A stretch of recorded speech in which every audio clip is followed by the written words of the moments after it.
Well, bless the Lord. I do believe that we are getting close to what I see, at least now, the center, the core of all this relationship that Elijah had with the Lord. And this is happening during the encounter. Did you have an encounter with the Lord? You might say, yes, when I received Him, I gave my life to Him.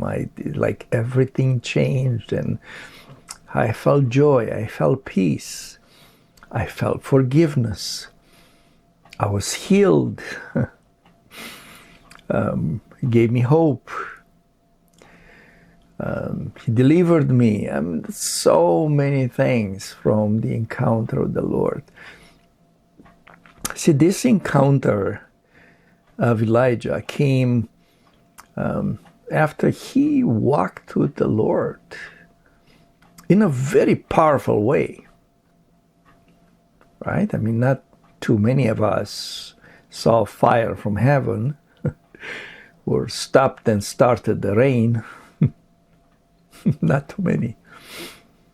Or, created flour and oil for lots of days. Some of us did see miraculous provision, absolutely. But he had already walked with the Lord. I would say that most of the people that I hear, they define encounter in the experiences that Elijah had in the ministry. Right? It's if people come from a mission trip or they tell you about how do they know the Lord, or if you ask them, hey, what's your encounter like? They'll try to say, I was there, I was praying, I was seeing this. I had, I spoke this, I commanded this, I changed that. And experiences with the Lord are most of the time described as encounters. But I want to take you to this encounter, and maybe that's going to change your opinion of what an encounter with the Lord is.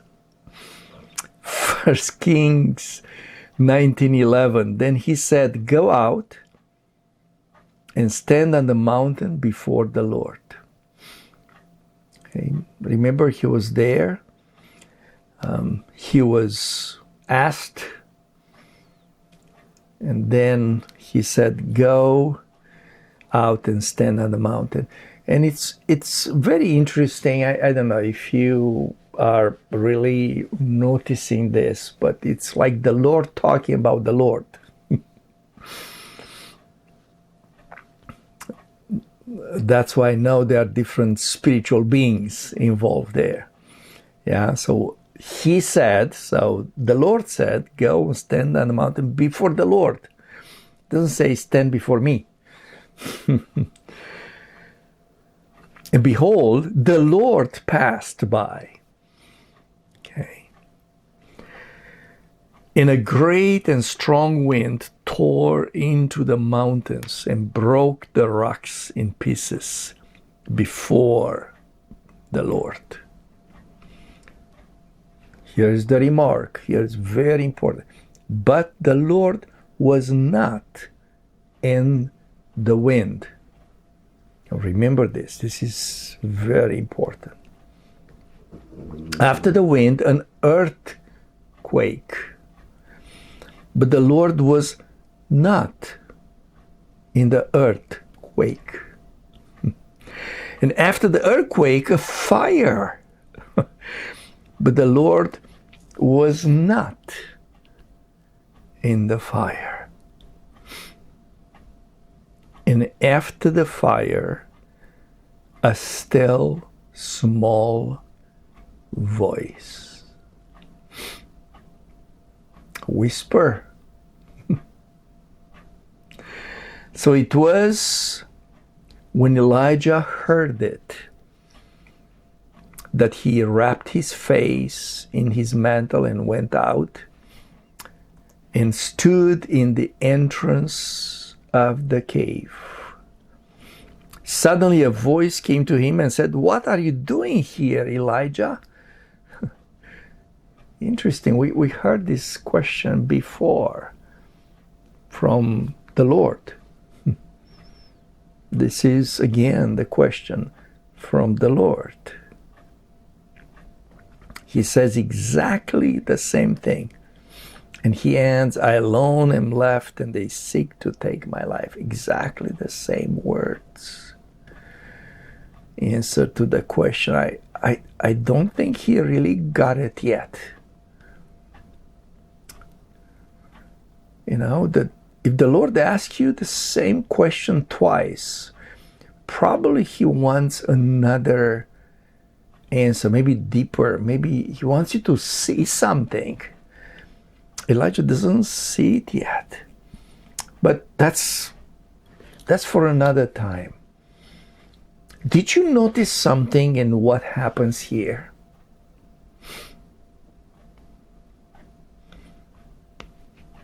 Did you notice the wind? The earthquake? The fire? These are the elements that Elijah was just trained and was given dominion over. But this time the Lord was not in those. Yeah, the water, the fourth one, was not there. But then, as the fourth, that still small voice, the whisper came. So it's almost like from the levels of authority, a demonstrated power that Elijah walked in. He's taking into a deep, small, almost not to be perceived, insignificant whisper. Yes, you see that.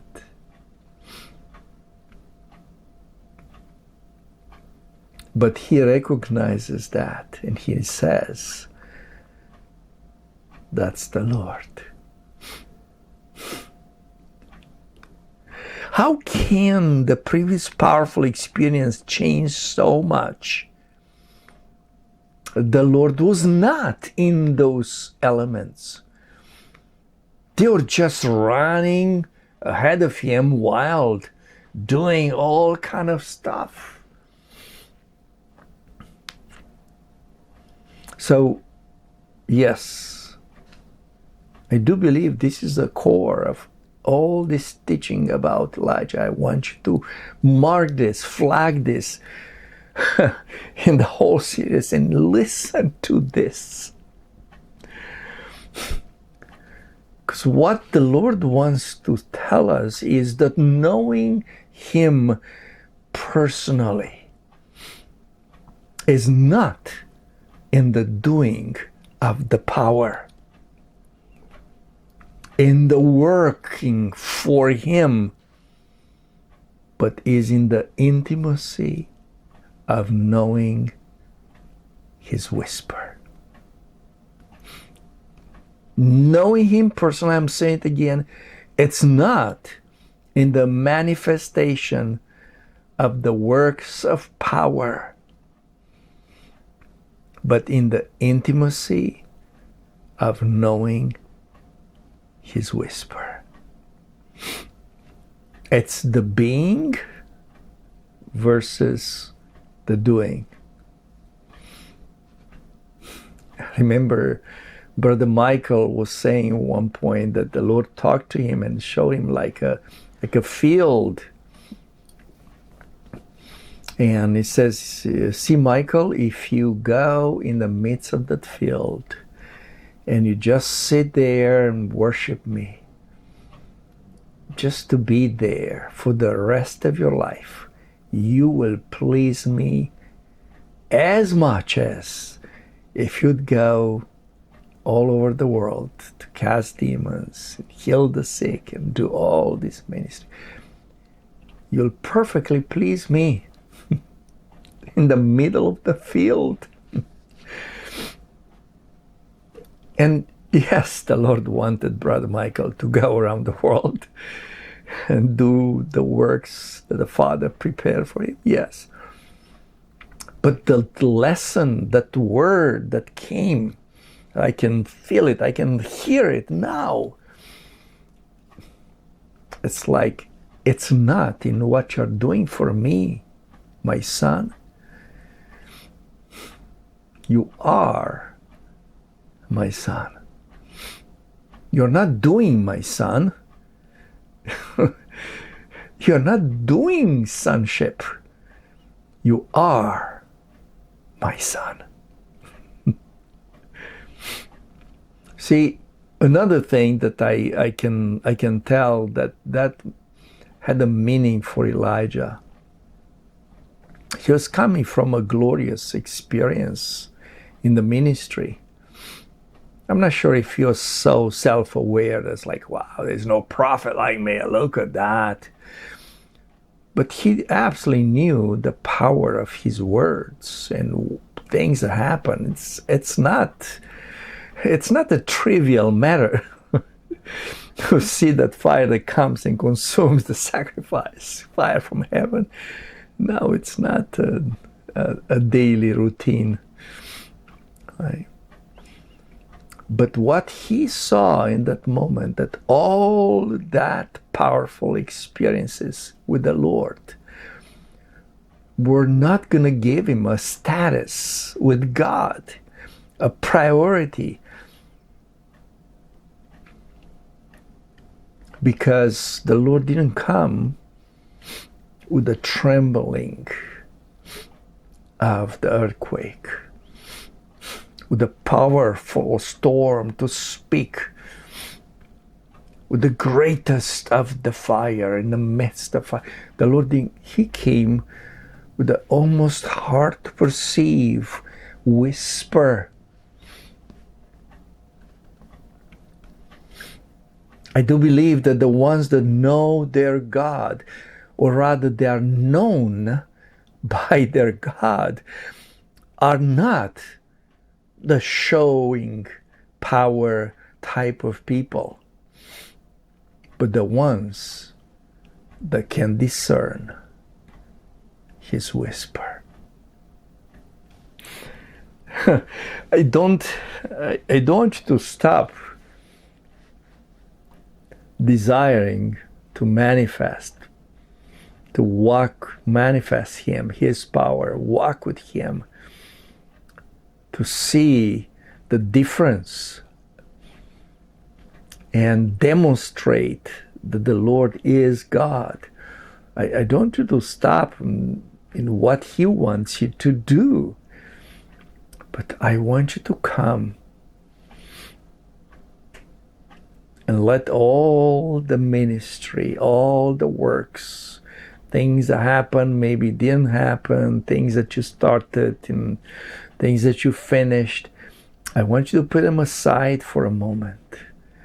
I want you to listen to the whisper. Because in that whisper, it's him. Maybe you wanted him to show up in the room in the glory. He put all his glory and the love and the being and the goodness in that whisper. He is talking to you. He is right there, trying to get your attention, maybe for a while. What are you doing here, beloved? Listen, tune in. The whisper is talking.